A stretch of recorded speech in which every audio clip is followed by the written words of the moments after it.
जून का महीना था और गर्मी अपने चरम पर थी। स्कूल की छुट्टियां शुरू हो चुकी थी और दोपहर का समय अक्सर घर के अंदर ही बीतता था। तभी घर में खबर आई कि मेरी मौसी और उनका बेटा रोहन कुछ दिनों के लिए हमारे पास रहने के लिए आ रहे हैं। इस खबर ने घर के शांत माहौल में जैसे एक नई जान डाल दी। माँ रसोई में नए नए पकवान बनाने की तैयारी करने लगी और पिताजी भी मेहमान नवाजी में जुट गए। जब वे आए तो घर वाकई में खुशियों से भर गया। रोहन और मैं हम उम्र थे, इसलिए बचपन में हमने साथ में बहुत वक्त बिताया था।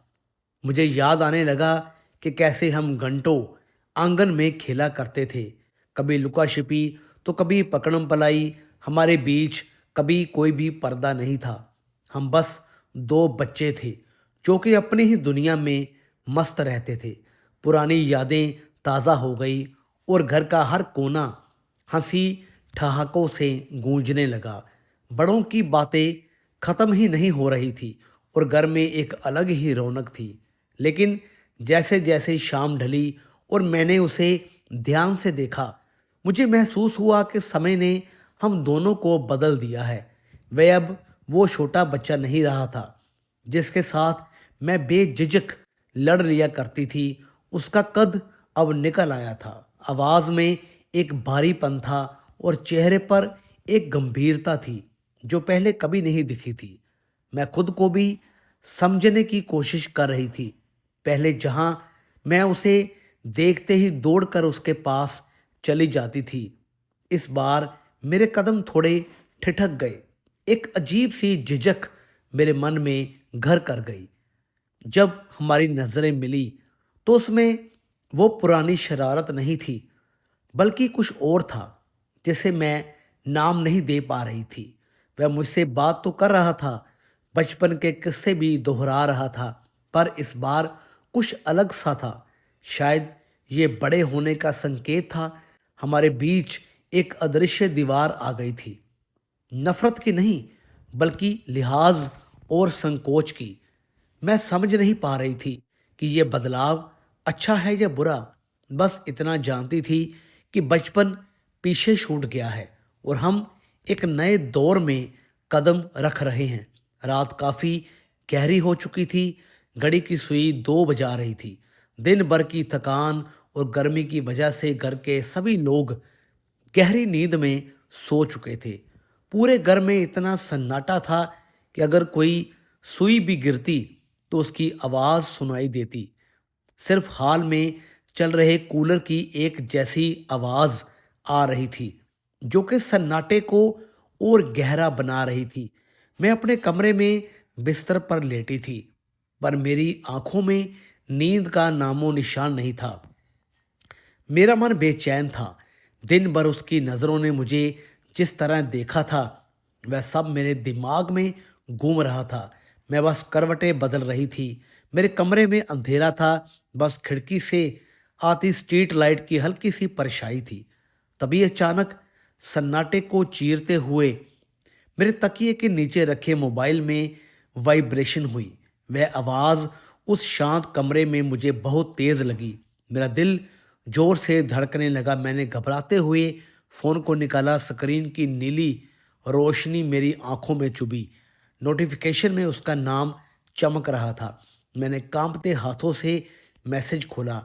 लिखा था, सब सो गए हैं, तुम अभी ऊपर छत पर आ जाओ, मुझे तुमसे अकेले में कुछ मांगना है, मना मत करना। ये पढ़ते ही मेरे पूरे शरीर में एक करंट सा दौड़ गया। मेरे माथे पर पसीना आ गया। इतनी रात को और वह भी अकेले, ये बात बहुत जोखिम भरी थी। अगर किसी ने देख लिया, अगर पापा की आंख खुल गई तो कयामत आ जाएगी। मेरा दिमाग कह रहा था कि ये गलत है, मुझे सो जाना चाहिए, लेकिन मेरा दिल बागी हो रहा था। उस मैसेज में एक अजीब सा हुक्म और अधिकार था जिसने मुझे बांध लिया था। एक अनजाना आकर्षण मुझे खींच रहा था। मुझे महसूस हो रहा था कि आज की रात कुछ अलग होने वाला है, कुछ ऐसा जो शायद हदों को पार कर देगा। डर और चाहत की इस कशमकश में मैं 5 मिनट तक बिस्तर पर बैठी रही। मेरी धड़कनें इतनी तेज थी कि मुझे अपने कानों में सुनाई दे रही थी। आखिरकार मैंने फैसला किया। मैंने धीरे से रजाई हटाई, शीशे में अपनी सूरत देखी, बालों को ठीक किया और अपनी चुन्नी को कसकर ओढ़ लिया। नंगे पांव जमीन पर रखा तो फर्श ठंडा लगा। मैं चोरों की तरह दबे पांव कमरे से बाहर निकली। हर कदम पर मुझे डर लग रहा था कि फर्श की लकड़ी चरचराएगी या कोई जाग जाएगा। सीढ़ियों का रास्ता अंधेरे में डूबा था, पर मैं उस अंधेरे में खींची चली जा रही थी जहां वह मेरा इंतजार कर रहा था। जैसे ही मैंने छत की वह पुरानी लोहे की कुंडी खोली, एक अजीब सी आवाज़ हुई जो रात के सन्नाटे में किसी धमाके जैसी लगी। मेरा दिल धक से रह गया कि कहीं कोई जाग न जाए, पर फिर भी मैं रुकी नहीं और धीरे से दरवाज़ा खोलकर खुले आसमान के नीचे आ गई। ठंडी हवा के झोंके मेरे बदन को छू रहे थे और मेरे खुले हुए बाल हवा में बेतहाशा उड़ने लगे थे। छत पर घुप अंधेरा था, बस दूर आसमान में टिमटिमाते तारों की हल्की सी रोशनी थी जो माहौल को और भी ज़्यादा रहस्यमयी और नशीला बना रही थी। वह पानी की टंकी के पास दीवार से टिक कर खड़ा था। उसका चेहरा अंधेरे में साफ नहीं दिख रहा था, पर उसके खड़े होने के अंदाज से मैं पहचान गई कि वह वही है। उसने शायद मेरी चूड़ियों की खनखनाहट या मेरी पायलों की धीमी आवाज़ सुन ली थी, इसलिए वह तुरंत ही मेरी तरफ मुड़ा। उस पल मेरे पैर जैसे जमीन से चिपक गए थे और गला सूख गया था। वह धीरे धीरे अंधेरे से निकलकर चांदनी की हल्की सी रोशनी में आया।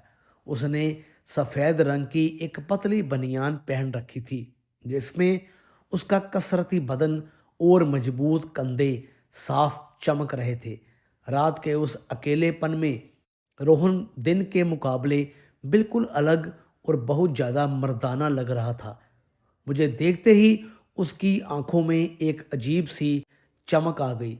एक ऐसी भूख और कशिश थी उसकी नज़रों में जिसे देखकर मैं अंदर तक कांप गई। वह बिना कुछ बोले बस मेरी आंखों में ही देखता रहा और धीरे धीरे अपने कदम मेरी तरफ बढ़ाने लगा। उसकी हर एक चाल के साथ मेरी धड़कनें तेज होती जा रही थी जैसे कोई ढोल बजा रहा हो। मेरे सीने में मैं पीछे हटना चाहती थी, पर मेरा शरीर मेरा साथ नहीं दे रहा था। एक अजीब सा जादू था उस पल में जो मुझे वहीं रोके हुए था। रोहन चलते चलते मेरे बिल्कुल करीब आ गया, इतना करीब कि हमारे बीच हवा गुजरने की भी जगह नहीं थी बची थी। मुझे उसके शरीर की गर्मी अपने चेहरे पर महसूस होने लगी थी। उसकी सांसें भारी थी और उसकी हल्की हल्की दाढ़ी वाला चेहरा मेरे चेहरे के बहुत पास था। मुझे उसके शरीर से आने वाली पसीने और इत्र की मिली जुली मर्दाना खुशबू पागल कर रही थी। वह खुशबू सीधे मेरे दिलो दिमाग पर असर कर रही थी और मेरे होश उड़ा रही थी। हम दोनों उस वक्त दुनिया से कट चुके थे। वहाँ सिर्फ हम थे और रात की खामोशी।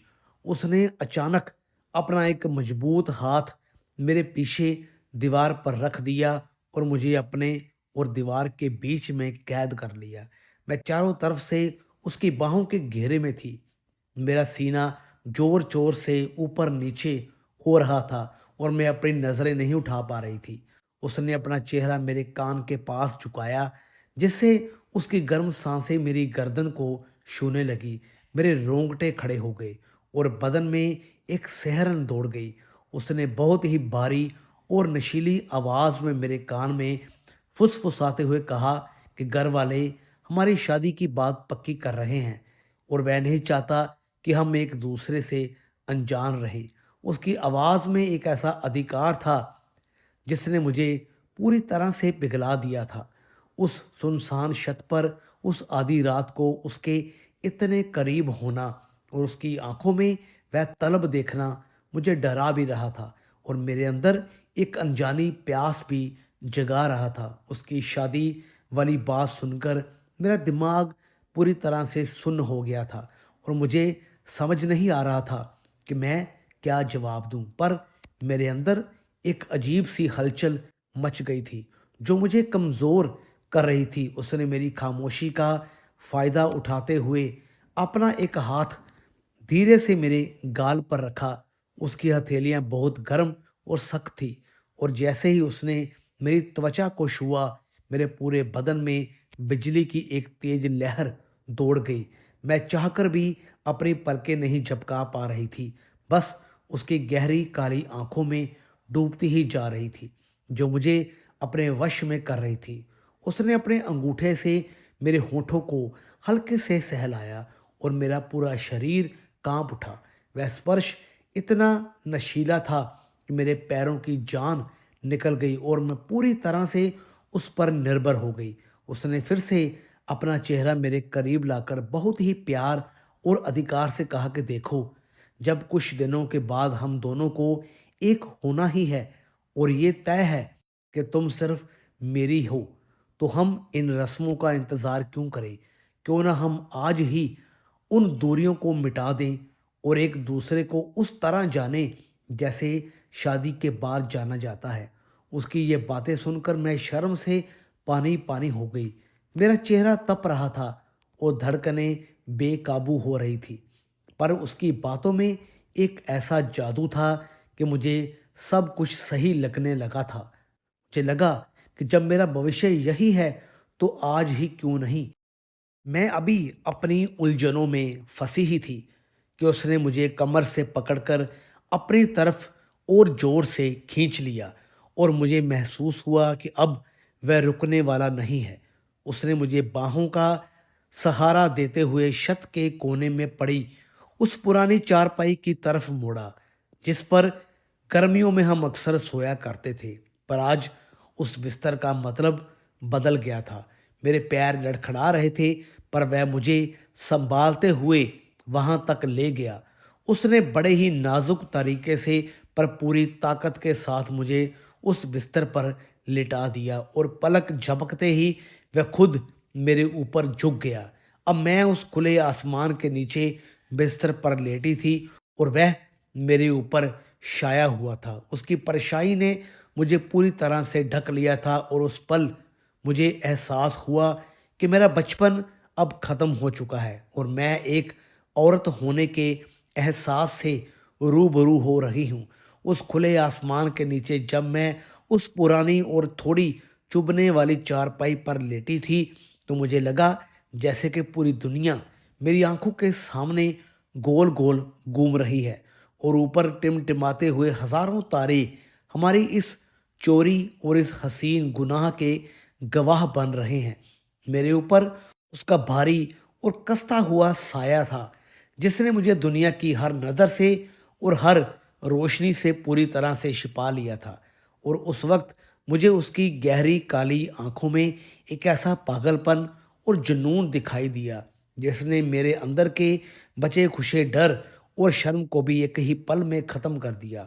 उसने अपनी खुरदुरी और सख्त उंगलियों को बहुत धीरे धीरे मेरी गर्दन पर फिराया और जैसे ही उसकी गर्म उंगलियों ने मेरी ठंडी पड़ी त्वचा को छुआ, मेरे पूरे शरीर में बिजली की एक ऐसी तेज आग लग गई जिसे मैं लफ्ज़ों में बयान नहीं कर सकती।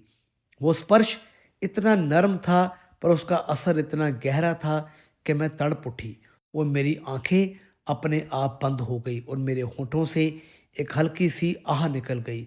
उसने धीरे से झुककर अपने होठों को मेरे कानों के बिल्कुल पास लाया और उसकी गर्म और तेज सांसों ने मुझे पागल कर दिया। मुझे लगा जैसे मेरा दम घुट रहा है, पर ये दम घुटने का एहसास भी मुझे अच्छा लग रहा था।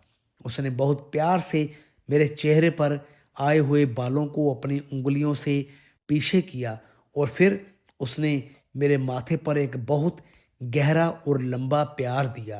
वो प्यार किसी मोहर जैसा था जिसने मानो उस रात मुझे हमेशा हमेशा के लिए उसका गुलाम बना दिया था। मेरी सांसें अटक रही थी और मेरा सीना जोर जोर से ऊपर नीचे हो रहा था। मैं अपने कांपते हुए हाथों से उसकी शर्ट को कसकर पकड़े हुए थी और मेरी मुट्ठियां भींच गई थी, जैसे कि अगर मैंने उसे एक पल के लिए भी छोड़ा तो मैं बिखर जाऊंगी। हमारे बीच की दूरी अब पूरी तरह से ख़त्म हो चुकी थी और मुझे उसके दिल की धड़कन अपने दिल की धड़कन के साथ एक होकर सुनाई दे रही थी, जो किसी नगाड़े की तरह बज रही थी। माहौल में इतनी गर्मी और नशा था कि मुझे सर्दी की वो ठंडी हवा भी महसूस नहीं हो रही थी। उसने अपना वजन मेरे ऊपर थोड़ा और बढ़ाया और अपना चेहरा मेरे और करीब किया। अब उसके होंठ मेरे होठों के इतने पास थे कि हमारी सांसें आपस में टकरा रही थी और एक दूसरे में मिल रही थी। मैं कांप रही थी, मेरा पूरा बदन थर थर कर रहा था, पर मैं पीछे नहीं हट रही थी क्योंकि मेरे अंदर भी अब वही प्यास जाग उठी थी जो उसकी आंखों में दिख रही थी। उसने मुझे अपनी मजबूत बाहों के घेरे में और भी कस लिया और उस पल मैं अपनी सारी सुध बुध खो बैठी। मुझे याद नहीं रहा कि नीचे घर वाले सो रहे हैं या ये सही है या गलत। बस उस पल में उसका साथ, उसका वजन और वो नशा ही सच था और मैं खुद को पूरी तरह से उसे सौंपने के लिए और उसकी हर बात मानने के लिए तैयार हो चुकी थी।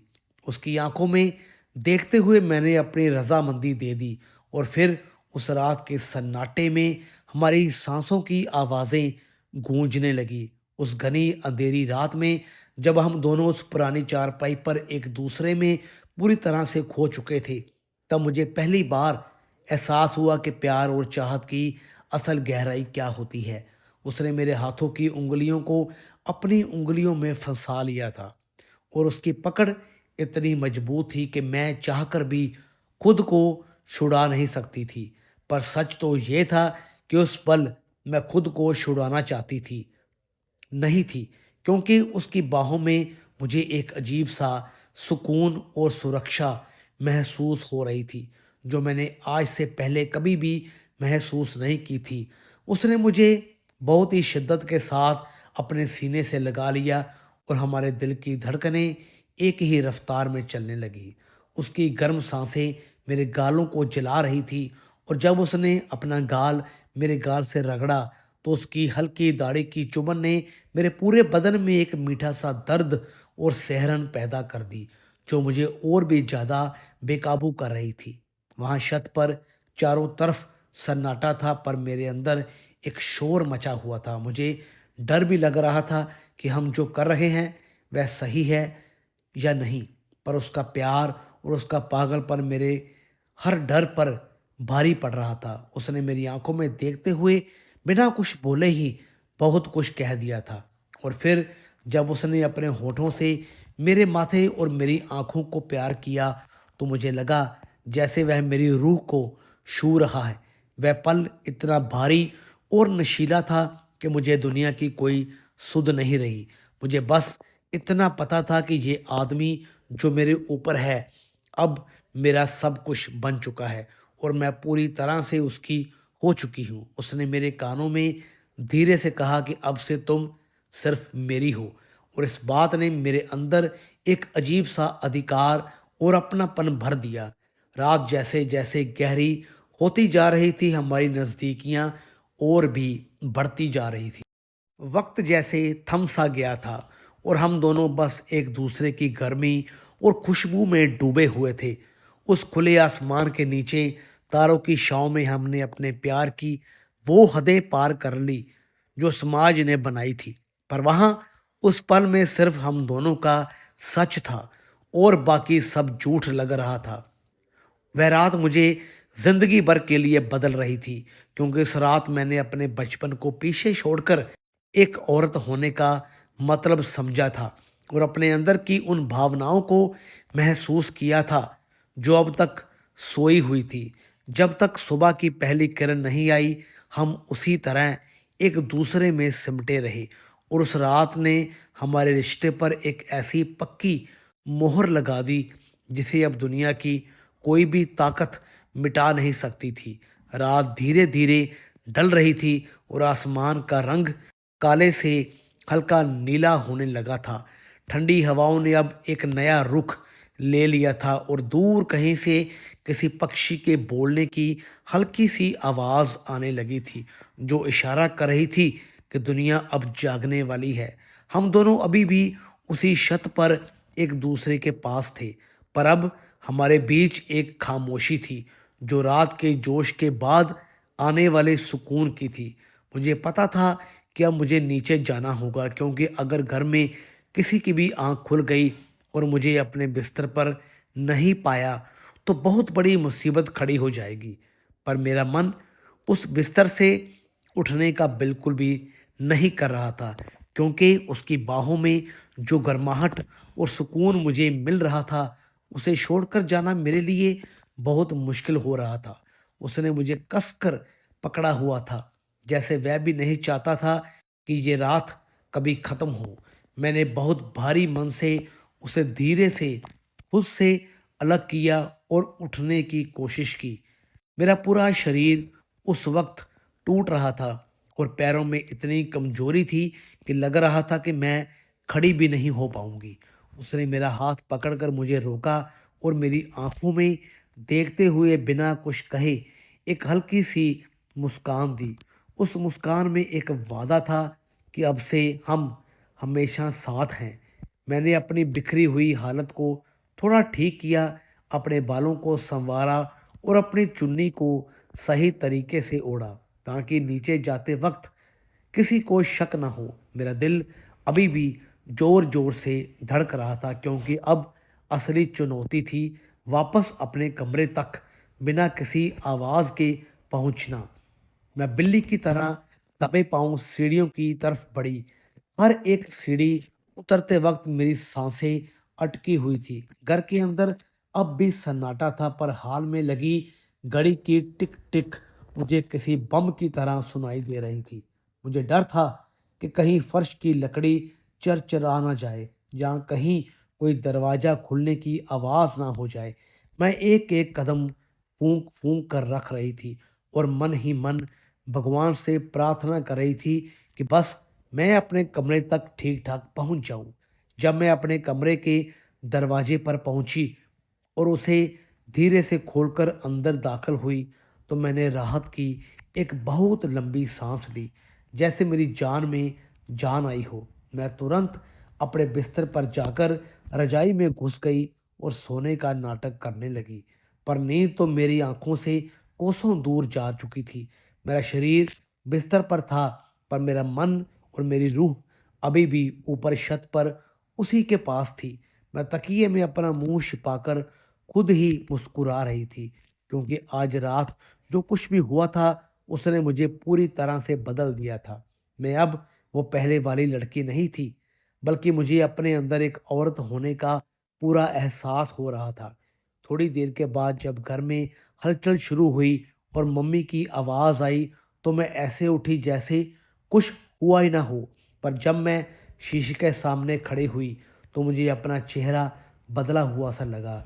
मेरी आंखों में एक अलग ही चमक थी और गालों पर एक ऐसी लाली थी जो किसी मेकअप की नहीं, बल्कि उस रात के प्यार की निशानी थी। और तब मैंने तय किया कि अब मुझे बस उस दिन का इंतज़ार है, जब सबके सामने हमारी शादी होगी और मैं हमेशा के लिए उसकी हो जाऊंगी। तो दोस्तों, कैसी लगी आपको ये कहानी? वीडियो अच्छी लगी हो तो लाइक करें, शेयर करें, चैनल को सब्सक्राइब ज़रूर करें। तो मिलेंगे फिर से एक और नई दिलचस्प कहानी के साथ। तब तक के लिए गुड बाय।